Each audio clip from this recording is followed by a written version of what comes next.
Hey y'all, Atlas again. I'm back home from the hospital with my Ozzy Osbourne painting. Today I have for you a Magnolia deck profile, so that'll be version 1 post set 2. I know there was that version 1 from set 1 era that I never updated, but this time I'm gonna do it. I swear, there's a cattle prod attached to me if I don't. But today I am gonna explain some of my card choices. I'll try and keep it short. If you want just the list of the deck, that'll be down there. If you want to take it and run, fine. I would suggest that you hang around just because YouTube's algorithm is evil and all that good stuff. Leave a like, leave a comment, check out the Nexus at Night Patreon if you want to support us, but for the most part, like I said with the Seraph Snow deck profile, I think there are two ways to play the deck. For Magnolia, you can run the original ride line for Mag with the Bulbasaur, Snorlax, and the weird goat thing, and then going into Magnolia, which allows you, when you ride on top of them, to call the top card of your deck. Or you can do what I'm doing, and what a lot of other people are doing, and run the Zordo ride line. Now, the Zordo ride line allows you to, on the grade 1, draw 2 cards and then discard in order. If you don't discard in order, you gotta discard 2 cards. And then on the grade 2, you get an order back from drop zone.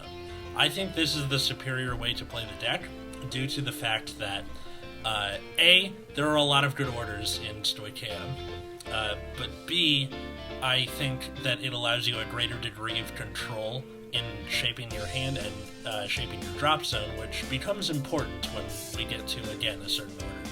So, aside from the ride line and the 3 Magnolia, I think the first thing to touch on would be what orders I'm playing.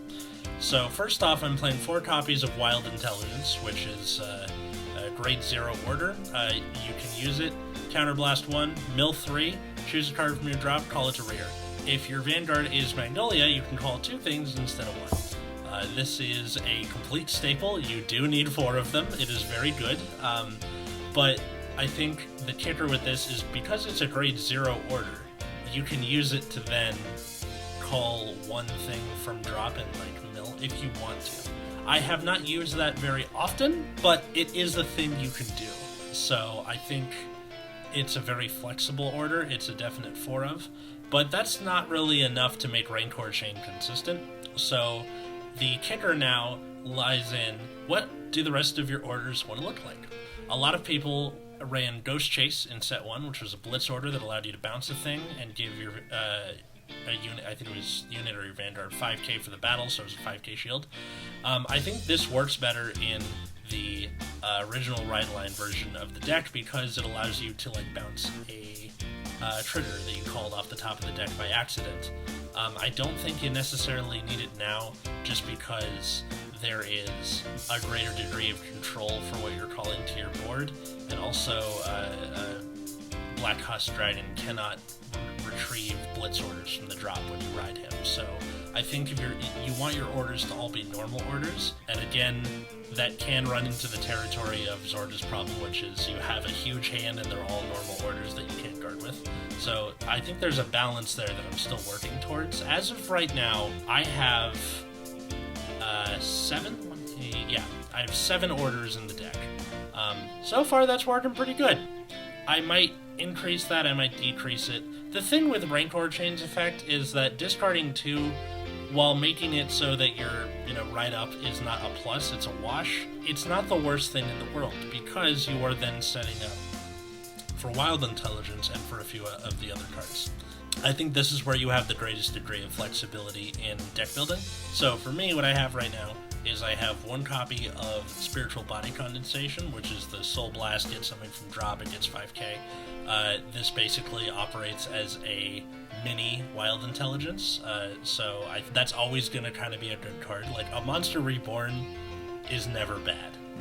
I think if you don't like what I'm running for the other 2 here, you can just run more copies of Condensation until we get something that's more substantive. I have 1 copy of Regurgitation from the Underworld, which I have been affectionately calling Hell Vomit. I suggest you do too. Less syllables, but it's Counterblast 1, Soul Blast 1. Retire a rare dart on either side of the board, and then you call something from the same grade from your drop zone.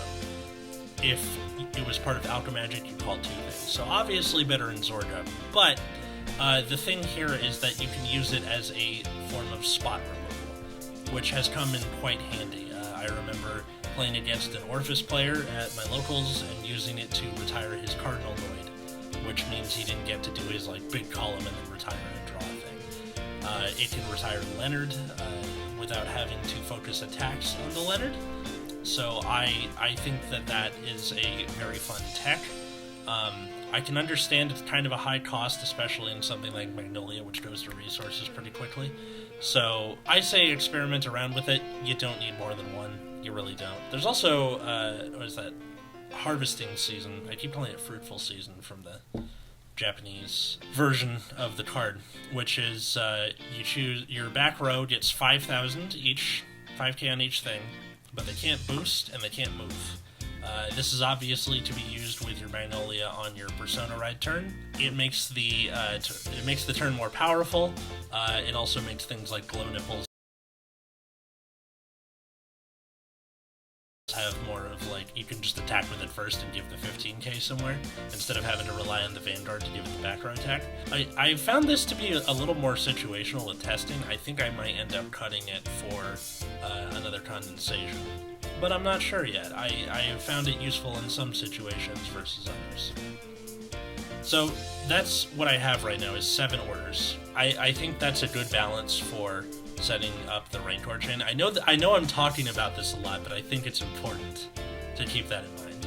As for the rest of the deck, you have 2 copies of the Elephant, which is literally the only thing in Stoichea right now that lets you Soul Charge. Very important, because it allows you to keep up with things like Condensation and Hell Vomit and Damainaru, the fox thing. So, super important. I was running it at 3 for a little bit and then had clogging problems, because the way his effect works is you gotta have 2 things in front of it. So let's say it's behind your Vanguard, it counts your Vanguard, then your opponent's Vanguard, that's 2.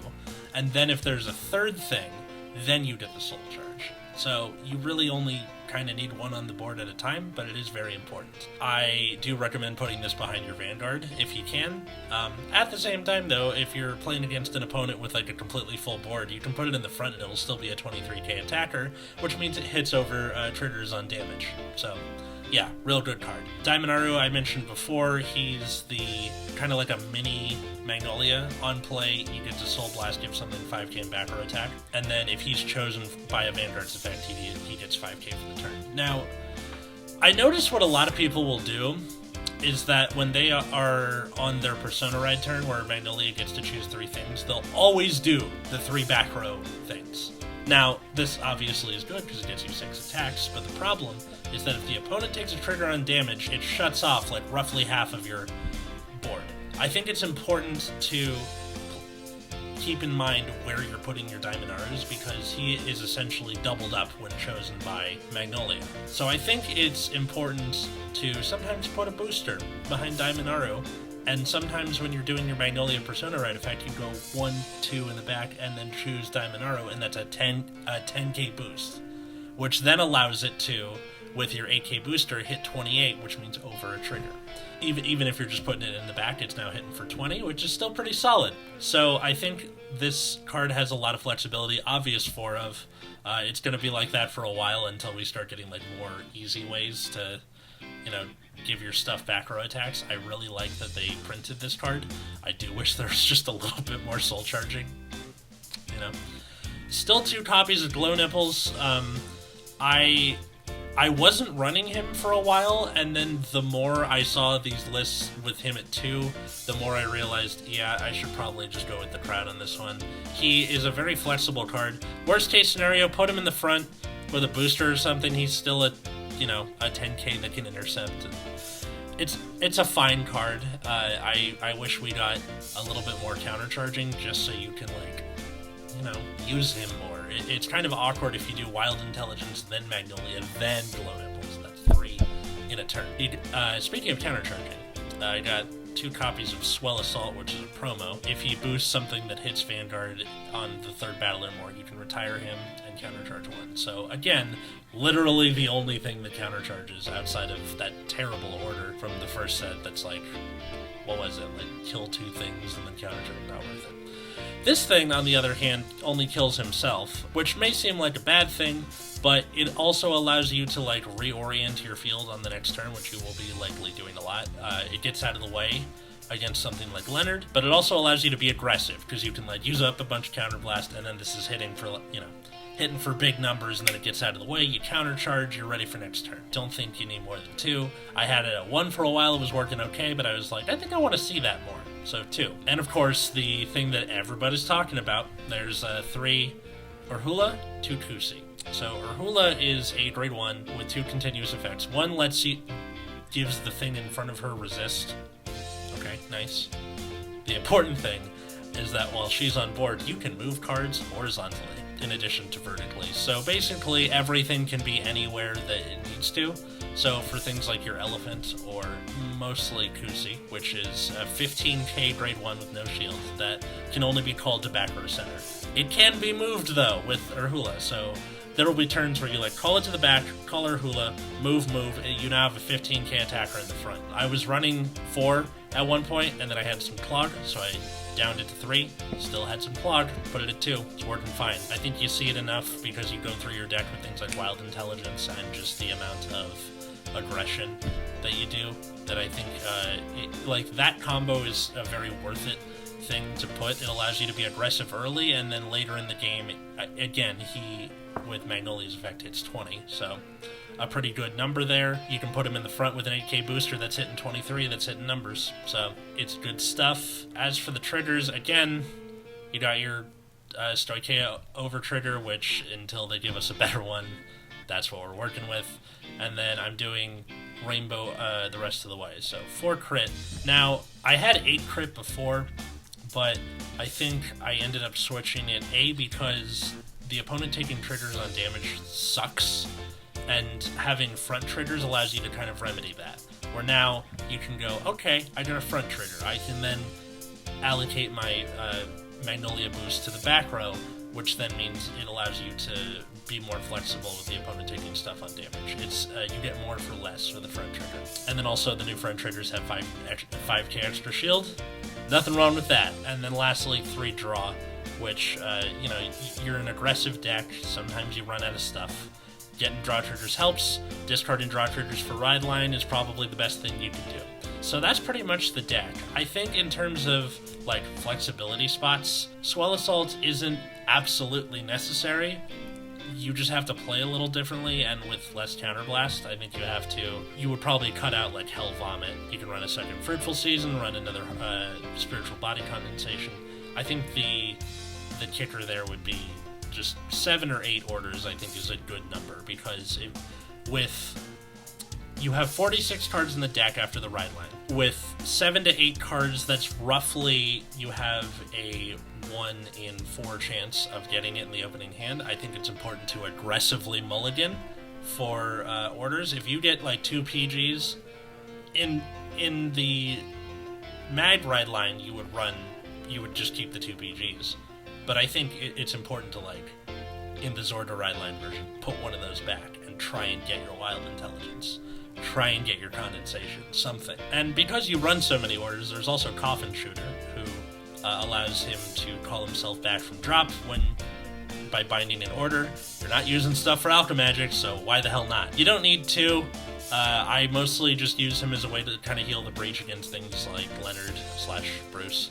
All that good stuff. You do gotta be careful with your resources, but I think this deck is one of the most rewarding in the game to play right now because of the amount of adapting you can do on the fly, and I really think it's my favorite deck in Overdress right now. So to that, I say thank you for watching.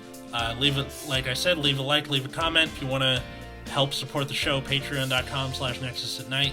Throw us $1, or if you throw us $5, you get a weekly bonus show every week with me, Matt, Root Beer, and whatever guest we feel like. So yeah, thanks everybody for watching. Version 2 will be out whenever the hell I feel like it, although I'd have to do the snow one first, I think. But yeah, bye!